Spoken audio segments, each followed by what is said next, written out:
as you guys know, I was telling you the other day about this new plan the British government have hatched to send refugees all the way to Rwanda, right? So again, we're not talking about economic migrants or migrants, refugees. So these are people that have come to the UK to seek asylum. They're fleeing war. The British government has looked at their case, given them refugee status, and established they are legitimate, genuine refugees.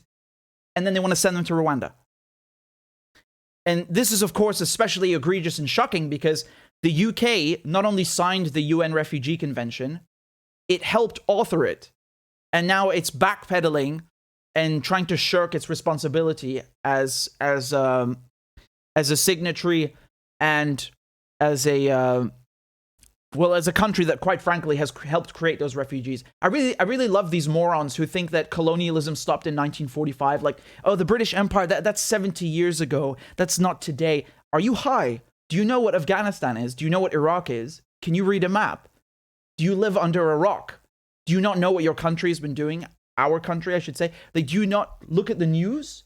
Do you not think, where are these refugees coming from? Why are they leaving these countries? They just have nothing better to do than to risk drowning in the Channel. Are you that brain dead? Are you that stupid?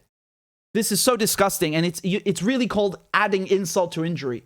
So you have a country like the UK that kills and colonizes and invades other people's homes and murders them and steals their resources and then says, we didn't do anything. Why are you coming to our country? Like, yeah, it's okay for the UK to land on other people's shores with weapons and kill people and steal their resources, but dare the refugees come to our shores? Oh, we have to protect our border. Yeah, we don't seem to give a fuck about other people's borders, do we? Disgusting, low-life, scummy hypocrisy. The worst of the worst, the lowest of the low to say such a thing. In any case, this new plan is obviously in violation of the Refugee Convention, and I want to show you a clip from Nadia Whittome. So she's a member of Parliament in the UK, and she questioned this policy in the House of Commons just the other day. Let me show you what she said. Let's take a look.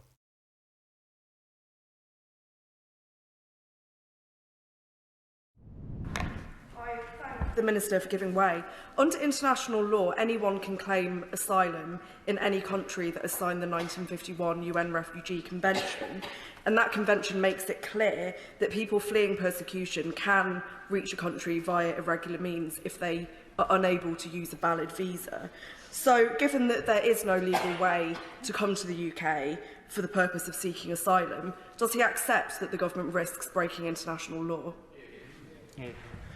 Well, I'm grateful to her for her intervention, and the point that I would make, and the point that I've consistently made, is that at all times the British government acts in accordance with its international obligations, both under ECHR but also the Refugee Convention. And again, I make this point because I think it bears repeating, that nobody needs to get in a small boat to be in safety.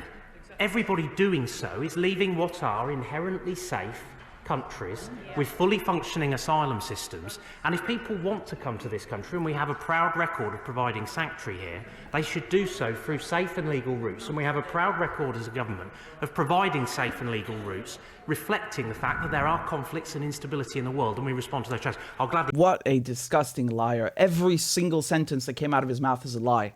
Every single one. Every single one. I will debunk word by word the pure nonsense that he said, but I'll just let Nadia finish. And if people want to come to this country, and we have a proud record of providing sanctuary here, they should do so through safe and legal routes, and we have a proud record as a government of providing safe and legal routes, reflecting the fact that there are conflicts and instability in the world, and we respond to those challenges. I'll gladly give way. Thank you for giving way. The 1951 UN Refugee Convention is quite clear, and I don't think the Minister answered the question. What advice has he had that the UK government, under this legislation, will not be breaking the UN Convention on the Rights of Refugees? I'm afraid I can only again just reiterate the point that at all times the United Kingdom government acts in accordance with its international obligations, and that is, of course, something that we will continue to do. Complete utter rubbish. Complete utter rubbish. So let's go back. Let's go back to what he said first, right? He said first that the British government acts in accordance with its international obligations, both under the European Convention of Human Rights and also the Refugee Convention. No, it doesn't.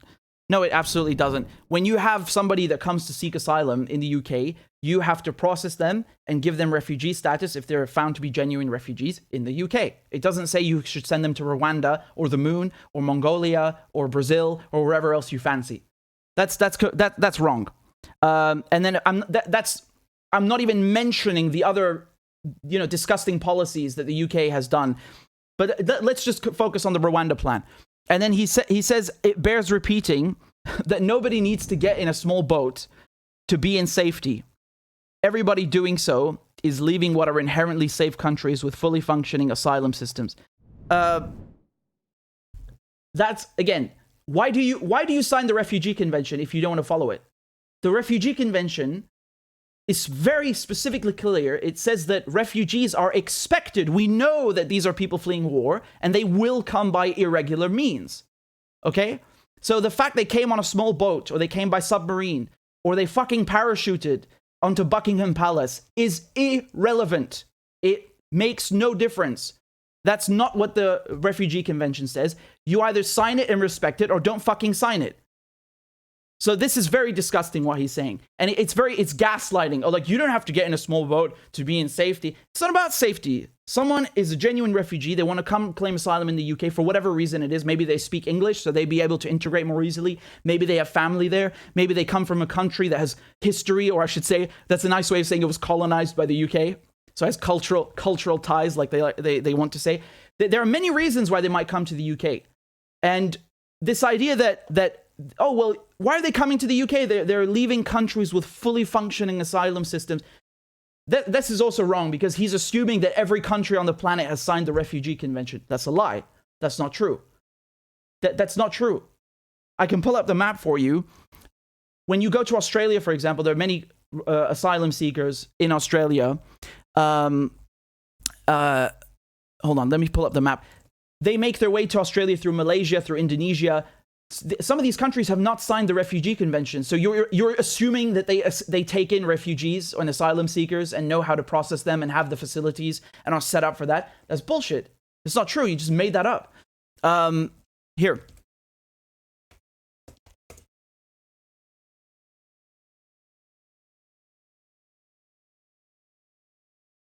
Don't worry, I'll get to the rest of his lies.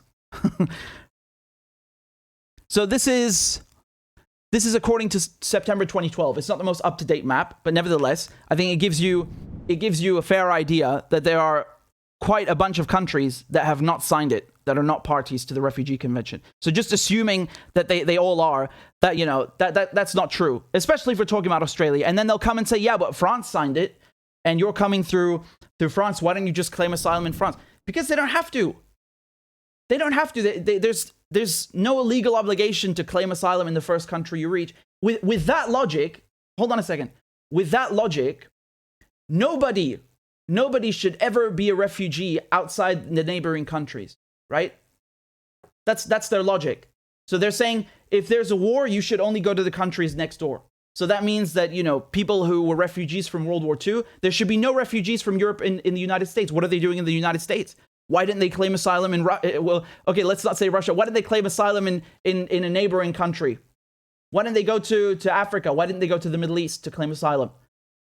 Because that's not how things work. Why did you sign the Refugee Convention then? You can't sign this convention, this law, and then say, well, no, actually, you should just stay in the countries near you.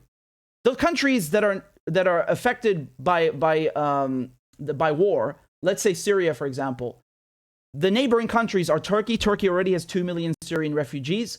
Lebanon has God knows how many millions, if we're talking Palestinians and Syrians. It's quite a good chunk, right?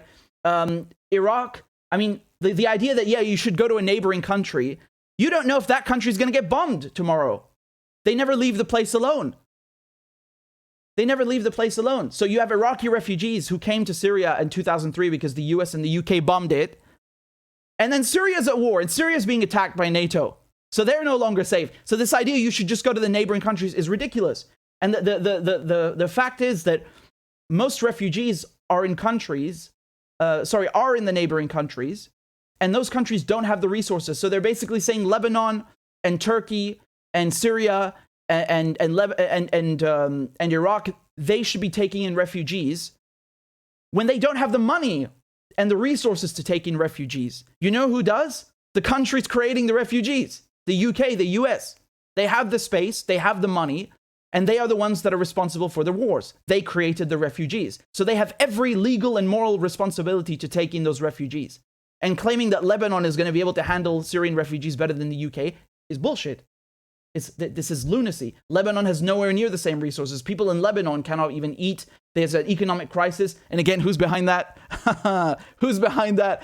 This is really nasty. So I'm just talking to you from a logical, ethical, moral point of view. Never mind the legal one. The legal one I've already given to you. The UK signed this. The UK has to respect it. End of story. It's not a debate. Whether you came by submarine, I don't care. You came from Guatemala, don't care. It makes no difference. You are entitled to seek asylum under international law. That's your right.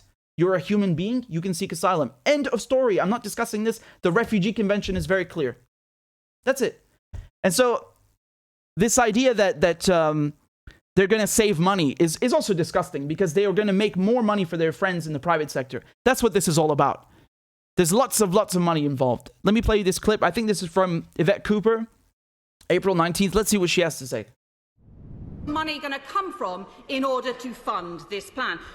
She says she's going to save money on hotels, but the only reason we're paying a fortune in hotel costs is because the Home Office decision-making has totally collapsed. On her watch, Home Office are only taking 14,000 initial asylum decisions a year. That is half what they were doing 5 years ago, half.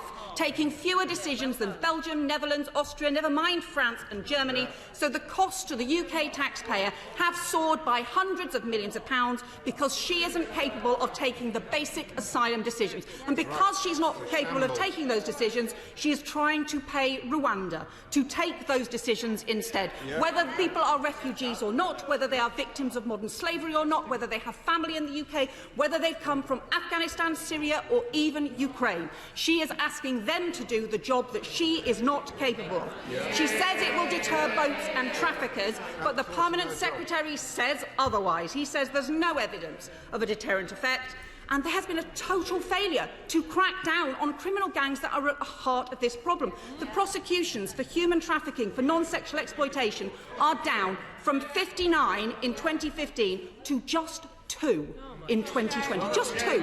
Well, the criminals won't be deterred because someone they exploited was sent to Rwanda. They don't give money back guarantees, which means they lose money if their victims end up somewhere else instead. They will just spin more lies, and she is totally failing to crack down on those criminal gangs. So why not get on with her basic job instead? Properly crack down on human traffickers. Do the serious work with France and Belgium to prevent the boats setting off instead. She didn't even mention in this statement, and make decisions fast. Money. Right, this is really important to understand, because the British government is saying, oh, we don't want poor refugees drowning in the Channel, as if they give a crap. They're using that as an excuse. If you don't want people getting in the boats, then set up a safe and legal route. And that's what I wanted to go back to this lie that he said before. Look what he said. He said that if people want to come to this country, we have they should do so through safe and legal routes. Again, take a look. Everybody doing so is leaving what are inherently safe countries with fully functioning asylum systems. And if people want to come to this country, and we have a proud record of providing sanctuary here, they should do so through safe and legal routes. And we have yeah, guess what? There are no safe and legal routes. Name one. Name one. There are no safe and legal routes. So again, you don't have to come through a safe and legal route. Whether you came by spaceship or a submarine or a boat to the UK, you have a right to seek asylum. End of story.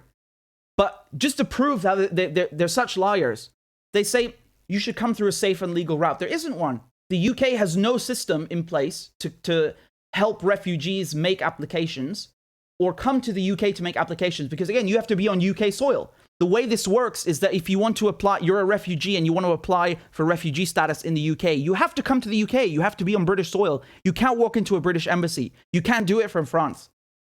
So they're basically saying, you have to come here to apply as a refugee, but how dare you come? What? This is so fucking dumb. I feel I'm going insane just having to explain it. It's so simple. It's such a clear lie and catch-22. It's really egregious. It's really egregious.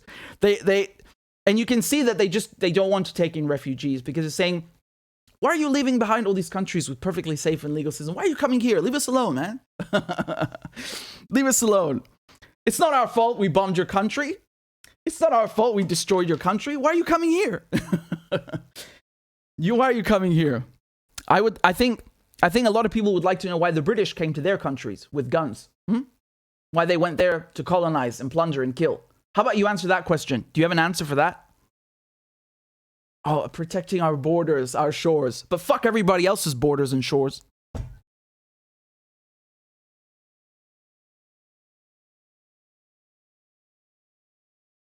And then, of course, Priti Patel, the Home Secretary, who, again, is in charge of not just extraditing Assange, but of dealing with this refugee crisis. And she's, of course, the architect of this whole plan to send refugees to Rwanda. Look at what she says. She says that asylum critics have no solutions. Really? They don't have any solutions.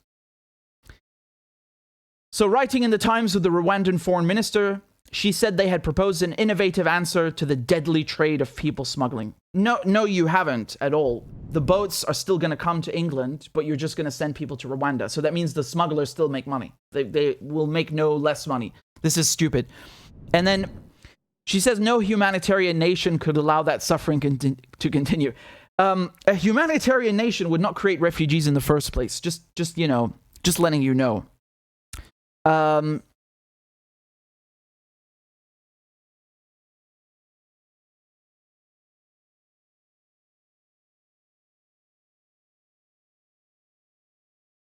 I'm just going down to what she was saying, right?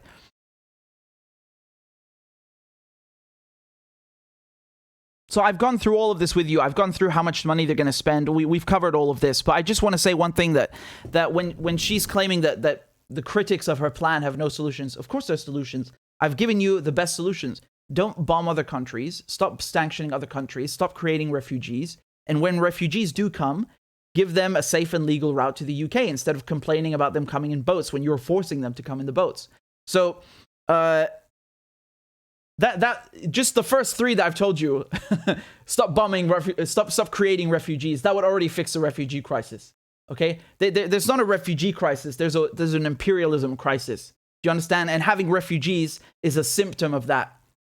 The root cause are the same people that are now demonizing refugees. But what do you expect? What do you expect?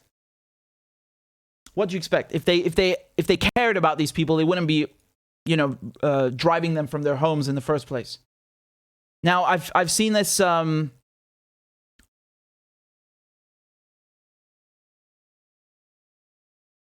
seen this headline from The Independent, and they're saying that Home Office staff, so those who work under Priti Patel, Home Office staff threatened mutiny over Priti Patel's shameful Rwanda deal. Civil servants have expressed deep shame and suggest they could resist plans to ship refugees to Africa.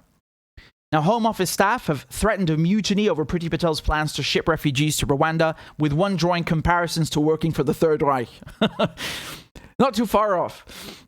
In comments on an internal online notice board, employees expressed deep shame at the multi-million-pound deal the UK has signed with the East African nation, describing the plan to send asylum seekers 4,000 miles away to have their asylum claims processed as totally unethical. And again, let me be very clear. They're not sending refugees to Rwanda to have their applications processed. They're sending them there to be processed, and even when they're approved as refugees, they will keep them still in Rwanda. So you've come to the UK to apply there. You're recognized as a refugee. They don't want to ship you back, or ship you away rather, to Rwanda, because you'd still be you would be taken there already in the first place just to process the application, I guess, right? So they just keep you there. In comments, oh yes, I just read that to you. And so one anonymous civil servant said in the comments seen by Mail Plus, quote, "Do we have a responsibility to not just leave, but to organize and resist? We cannot simply wash our hands and walk away." Well, I guess at least some people in the Home Office have some empathy. Now here's the article from the Mail Plus, and Another person wrote, I quote, "I find the government proposal totally unethical and it impacts directly upon my work stream. As a civil servant, can I refuse this type of work in contravention of my own ethics?" I don't know about that, but it contravenes international law, not just your ethics. I'm just saying. In another online entry, a civil servant said that I've worked for the Home Office for 20 years. There's been some ups and downs in that time, but this announcement has made me feel deep shame and is the first time I'm considering my position here and whether I need to get out of this department. Another stated, "Can the permanent secretary and seniors give staff on any advice on coping with our conscience with these sorts of policies? I don't feel safe telling people I work for the Home Office anymore, and now just to make up nondescript role in another government department when asked what I do for a job." And this is another quote. Somebody said, "Somewhere down the road, when the inevitable what went wrong with Rwandan outsourcing inquiry takes place, the Home Office cannot say that nobody spoke up at the time. We are speaking up. This is a bad idea. Don't do it. I think a lot of staff feel this way. Go on strike." And so the Mail Plus, they go on to say that the level of negativity in the Home Office is further evidence of the Home Secretary's own officials' attempts to undermine her efforts to tackle the channel crisis. I don't know how many times I have to repeat this, but you're not tackling anything. This is just a marketing ploy. They say, "Oh, we're cracking down on people smugglers and we fear for the safety of refugees." That is not going to stop anyone. They're just going to take people and then send them to Rwanda. So the crossings, the boat crossings are going to continue. The people smugglers are going to keep making money. It's not going to deter anybody.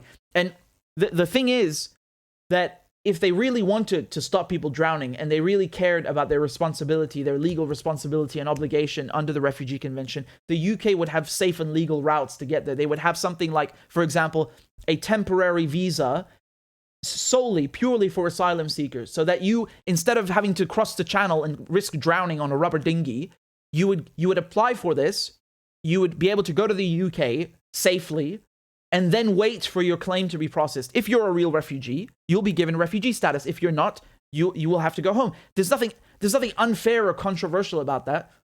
That's the sane, rational thing to do. That is how you should be processing refugee applications. Asylum seekers should be treated with dignity. Because let me remind you something. The majority of people that crossed the channel last year in these boats were given refugee status. That means that the British government, which Priti Patel is in, recognize them as genuine refugees. So this idea that, oh, this is just being used by people to sneak into the UK. No, the majority of them are real fucking refugees.